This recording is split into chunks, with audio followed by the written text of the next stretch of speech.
आज यहाँ कलेक्टर साहब को ज्ञापन दिया। ज्ञापन से पूर्व हमने 2 घंटे का एक सांकेतिक धरना दिया, जिसमें हमारे विभिन्न संगठन के पदाधिकारियों ने हमारे सभी कार्यकर्ताओं को संबोधन किया। राज्य सरकार की दमनकारी नीति, भ्रष्टाचार, लचर कानून व्यवस्था के विरोध में भाजपा शहर जिला का जन आक्रोश धरना। जिला कलेक्ट्रेट के बाहर 2 घंटे का धरना देकर महामहिम राज्यपाल के नाम कलेक्टर को सौंपा ज्ञापन। मुख्यमंत्री अशोक गहलोत के नेतृत्व में कार्य कर रही राज्य सरकार की दमनकारी नीति, बढ़ते भ्रष्टाचार, लचर होती कानून व्यवस्था के विरुद्ध भारतीय जनता पार्टी शहर जिला अजमेर द्वारा बुधवार को जन आक्रोश धरना प्रदर्शन कर महामहिम राज्यपाल के नाम जिला कलेक्टर को ज्ञापन सौंपा गया। जिला कलेक्ट्रेट परिसर के बाहर 2 घंटे के सांकेतिक जन आक्रोश धरने को संबोधित करते हुए भाजपा जनप्रतिनिधियों ने मौजूदा कांग्रेस सरकार की जमकर आलोचना की। जन आक्रोश धरने में भाजपा शहर जिला के जनप्रतिनिधि, पूर्व जनप्रतिनिधि, जिला पदाधिकारी, मंडल अध्यक्ष, मंडल पदाधिकारी, मोर्चों के अध्यक्ष, मोर्चा पदाधिकारी, प्रकोष्ठ संयोजक एवं कार्यकारिणी, शक्ति केंद्र संयोजक व बूथ प्रभारी, बूथ अध्यक्ष सहित समस्त भाजपा कार्यकर्ता मौजूद रहे। मौजूदा कांग्रेस शासित राज्य सरकार की विफलताओं से आमजन को निजात दिलवाने के लिए राज्यपाल के नाम सौंपे गए ज्ञापन की जानकारी देते हुए भाजपा शहर अध्यक्ष डॉक्टर प्रियशील हाड़ा और उप महापौर नीरज जैन ने बताया कि राज्य की कांग्रेस शासित सरकार का अब तक का लगभग 3.5 साल का कार्यकाल अपने भीतर चल रहे अंतर्कलह में ही बीत गया। राज्य और आमजन की कोई सुध नहीं ली गई। कांग्रेस पार्टी द्वारा विधानसभा चुनाव 2018 में किसान, महिला व आमजन से जो वादे किए गए थे, वह एक भी वादा पूरा नहीं हो पाया। प्रदेश के मुख्यमंत्री ने अब तक अपने कार्यकाल में एक बार भी अजमेर जिले की सुध नहीं ली, जिसकी वजह यह है कि यहां उत्तर और दक्षिण दोनों जगह भाजपा के विधायक हैं, इसलिए अजमेर के साथ शुरू से ही सौतेला व्यवहार किया जा रहा है। उन्होंने आरोप लगाया कि बीसलपुर परियोजना अजमेर की लाइफलाइन होने के बावजूद भी बीसलपुर का पानी जयपुर दोहन किया जा रहा है और अजमेर के लोग पानी के लिए तरस रहे हैं। 46 से 96 घंटे में पेयजल सप्लाई हो रहा है, वह भी नियमित नहीं। आए दिन पाइपलाइन फूट जाती है तो ट्रिपिंग का नाम लेकर पेयजल सप्लाई को अवरुद्ध कर दिया जाता है। स्मार्ट सिटी परियोजना के तहत अजमेर में चल रहे कामों में केंद्र द्वारा राज्य सरकार को लगातार पैसों का भुगतान होने के बावजूद भी काम में कोई गति प्रदान नहीं की जा रही और कछुआ चाल से चल रहे काम की वजह से अजमेर की गति बिगड़ी हुई है। प्रदेश में कांग्रेस शासित सरकार शासन करने का नैतिक अधिकार खो चुकी है और हर मोर्चे पर विफल सिद्ध हो रही है। इसलिए राज्यपाल महोदय जनहित में इस बाबत उचित कदम उठाते हुए कार्रवाई करें। जन आक्रोश धरना और ज्ञापन देने के दौरान उत्तर विधायक वासुदेव देवनानी, दक्षिण विधायिका अनिता बघेल, भाजपा शहर अध्यक्ष डॉक्टर प्रियशील हाड़ा, निगम महापौर ब्रजलता हाड़ा, उप महापौर नीरज जैन, पूर्व मेयर धर्मेंद्र गहलोत, पूर्व उप सभापति सुरेंद्र सिंह शेखावत, पूर्व शहर अध्यक्ष अरविंद यादव, पूर्व न्यास सदर धर्मेश जैन, पूर्व उप जिला प्रमुख पुखराज पहाड़िया, महिला मोर्चा जिला अध्यक्ष भारती श्रीवास्तव सहित बड़ी संख्या में भाजपा के जनप्रतिनिधि व विभिन्न संगठन, मोर्चों व मंडलों के कार्यकर्ता मौजूद रहे। आज भारतीय जनता पार्टी अजमेर शहर जिला के बैनर तले, जिसमें अजमेर शहर और अजमेर किशनगढ़ भी हमारे शहर में शामिल होता है, इसके बैनर तले हमने आज यहाँ कलेक्टर साहब को ज्ञापन दिया। ज्ञापन से पूर्व हमने 2 घंटे का एक सांकेतिक धरना दिया, जिसमें हमारे विभिन्न संगठन के पदाधिकारियों ने हमारे सभी कार्यकर्ताओं को संबोधन किया। उसमें निचोड़ के रूप में ज्ञापन में यह कि जन आक्रोश आंदोलन के रूप में हमें प्रदेश द्वारा एक निर्देश दिया गया था। उसमें राज्य में जब से 3 साल से ऊपर हमारे गहलोत की सरकार हो गई राज्य में, और वो अपने सरकार को बचाने में पूरी तरह लगे रहे, जन समस्याओं को लेकर के कोई भी ध्यान नहीं दिया गया। वर्षा पूर्व कम से कम पानी की समस्या तो समाप्त होनी चाहिए थी। पता था कि बीसलपुर में इस बार पानी का लेवल कम है, फिर भी ध्यान नहीं देकर के पूरी पानी की जो सप्लाई है वो जयपुर की तरफ मोड़ दी गई। अजमेर शहर का कोई ध्यान नहीं दिया।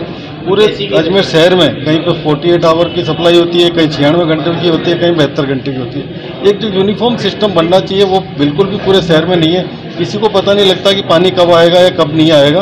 तो एक हमने कलेक्टर साहब को ज्ञापन दिया और उसमें हमने रिक्वेस्ट करी है कि आप जलदाय विभाग के अधिकारियों को और साथ में जनप्रतिनिधियों को बैठा करके एक यूनिफॉर्म सिस्टम बनवाइए डिस्ट्रीब्यूशन का, क्योंकि बार बार कहा जाता है जलदाय विभाग द्वारा कि पानी तो भरपूर मात्रा में है, लेकिन सप्लाई क्यों नहीं हो पा रही। अगर पानी भरपूर मात्रा में है तो फिर निश्चित अंतराल पर सप्लाई भी पूरे शहर में होनी चाहिए। तो मुख्य मुद्दा हमारा पानी का था। साथ ही साथ जो आए दिन चोरी की घटनाएं हो रही है, चेन स्नैचिंग हो रही है, बच्चियों पर जो बलात्कार की और घटनाएं हो रही है, इन सभी को लेकर के हमने एक संकलित रूप से ज्ञापन दिया और कलेक्टर साहब से मांग करिए कि हमारी ये सारी मांगें राज्य सरकार को पहुंचाएं। इसी को लेकर गया। पक्ष हॉर्स ट्रेडिंग कर रहा है, हॉर्स ट्रेडिंग कर रहा है तो अशोक गहलोत कर रहा है, लेकिन इस बार जो हॉर्स ट्रेडिंग करने में वो सफल नहीं हो रहा है, इसलिए विपक्ष पे आरोप लगा करके उसको दिख रही है कि राज्यसभा की उसकी तीसरी सीट खतरे में है। और राजस्थान में तीनों बाहर से ला करके जिस प्रकार से राजस्थान के सारे नेतृत्व का उन्होंने अपमान किया है, राजस्थान की जनता का अपमान किया है, वह एमएलए भूले नहीं है। इसका बदला लेंगे और इन चुनाव में भारतीय जनता पार्टी 2 सीटों पर निश्चित रूप से जीतने जा रही है। अशोक गहलोत सरकार सारे फ्रंट पर मोर्चों पर कंप्लीटली फेल है। जन समस्याएं बहुत तीव्र हैं, जनता परेशान है, जनता त्रस्त है। विशेष रूप से कानून व्यवस्था को लेकर के रोज़ाना 16 से 18 दुष्कर्म की घटनाएं हो रही हैं और अधिकारी पिट रहे हैं, पुलिस वाले पिट रहे हैं और उनको अपनी सरकार बचाने के लिए अपने एमएलएज का पक्ष ले रहे हैं, जो सब प्रकार की गतिविधियां कर रहे हैं। मंत्रियों तक के बच्चों के बलात्कार के उनके ऊपर आरोप हों और आज तक कोई गिरफ्तारी न हो, छिपे फिर रहे हैं। इस प्रकार के राजस्थान जिसमें चारों ओर त्राही त्राही मची हो, विशेष रूप से मैं अजमेर की बात करूं तो अजमेर के अंदर पानी की समस्या एक विकराल स्वरूप धारण कर चुकी है। लोगों को 72 से 96 घंटे में पानी मिल रहा है।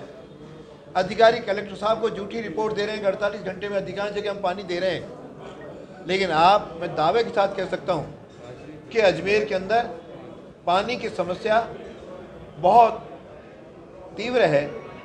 केवल अधिकारियों के एरिया में जो बस स्टैंड है उसके पास एक वॉल्व है, उसको खुला रखते हैं, जिसके कारण सिविल लाइन के अंदर अधिकारियों के पास ये पानी 24 घंटे जाता है, उनके लॉन पे तराई होती है। लेकिन मेरी गरीब जनता आज, चाहे वो पंचशील की जनता हो, चाहे वैशाली की हो, चाहे केसरगंज की हो, चाहे मेरे फायसा का रोड हो, सब पे आज पानी नहीं मिल रहा है। इसके लिए भी हमने कलेक्टर साहब को कहा है और साथ में बिजली से भी इन दिनों गर्मी के मौसम में कब अघोषित कटौती हो जाए जिसका कोई भरोसा नहीं, घंटे, 1.5 घंटे, 2 घंटे, और फिर इसके कारण से पानी वालों को शय मिलती है कि साहब बिजली ट्रिपिंग हो गई। और अजमेर की सड़कें जो खुदी हुई हैं, सीवरेज के जो एक्सटीएन है, किसी के सुनते नहीं है, केवल झूठे आश्वासन देते हैं, लोग गिर रहे हैं, फ्रैक्चर हो रहे हैं, लेकिन प्रशासन आंख मूंदे हुए बैठा है। अब लोग चिल्ला चिल्ला के विरोध पक्षी होने कर रहे हैं, लेकिन कोई सुनवाई नहीं हो रही। इन सारी बातों को लेकर के आज हमने ये जन आक्रोश रैली और धरने का आयोजन किया, जिसके बारे में ज्ञापन हमने कलेक्टर साहब को दिया है और कहा कि जनता के सुनो, नहीं तो ये जनता इस सरकार को माफ़ नहीं करेगी और 2023 से पहले ही इस सरकार का सफाया हम लोग करेंगे और कांग्रेस मुक्त राजस्थान भी बनेगा और देश भी बनेगा। आज हमने जिला कलेक्टर को धरना दे करके यहाँ ज्ञापन दिया है। जिस तरह से कांग्रेस सरकार काम कर रही है, पिछले 4 सालों में महिला अत्याचारों में ये प्रदेश पहले नंबर पर है, हत्या के मामलों में ये प्रदेश 6ठे नंबर पर है, चोरी डकैती के मामले में ये प्रदेश 9 नंबर पर है। तो महिला कहीं पर भी सुरक्षित नहीं है। इसी प्रकार से विकास की दृष्टि से देखते हैं, ना तो पानी मिल रहा है, ना बिजली मिल रही है। ये सरकार पुनः बाड़ाबंदी में जाने वाली है।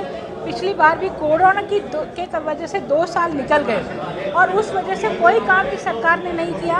अब जब कोविड धीरे धीरे खत्म हुआ है तो विकास के कामों को पटरी मिलनी चाहिए, तो फिर ये सरकार बाड़ाबंदी में जाने वाली है। अशोक गहलोत के मंत्रियों में कोई सामंजस्य नहीं है, वो एक दूसरे पर आरोप प्रत्यारोप करते रहते हैं। इन सब स्थितियों को देखते हुए जनता अपने आप को ठगा सा महसूस कर रही है।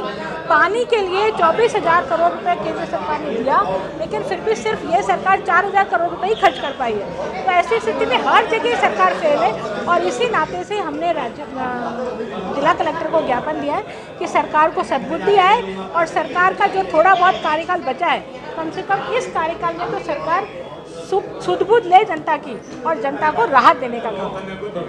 विरोधी सरकार के खिलाफ, जनहित के फैसलों को रोकने के खिलाफ आज भारतीय जनता पार्टी अजमेर शहर जिला ने जन आक्रोश रैली के अंतर्गत यहाँ ज्ञापन दिया, धरना दिया जिस प्रकार से सरकार किसान विरोधी सरकार, युवा विरोधी सरकार और महिलाओं पे अत्याचार में अव्वल नंबर सरकार, महंगाई, सबसे महंगे डीजल पेट्रोल के लिए जाने जाने वाली सरकार, सबसे महंगी बिजली के लिए जाने जाने वाली सरकार, राजस्थान के में अजमेर की जो हालत है, ध्यान में आता है कि स्मार्ट सिटी के नाम पर जो व्याप्त अनियमितताएं हैं उन पर कोई कार्रवाई ये प्रशासन नहीं कर रहा है।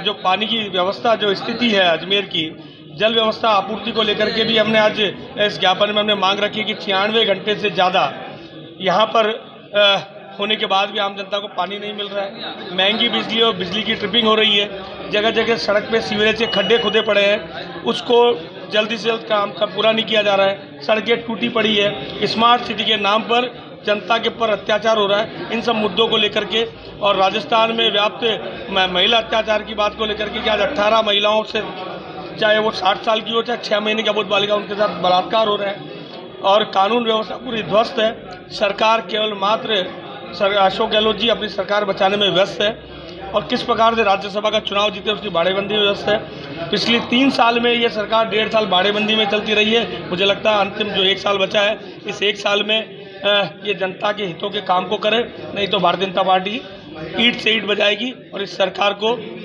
निश्चित रूप से जाना तो तय ही, लेकिन जनता के हित में हम काम करने के लिए लगातार इस प्रकार धरना प्रदर्शन करेंगे।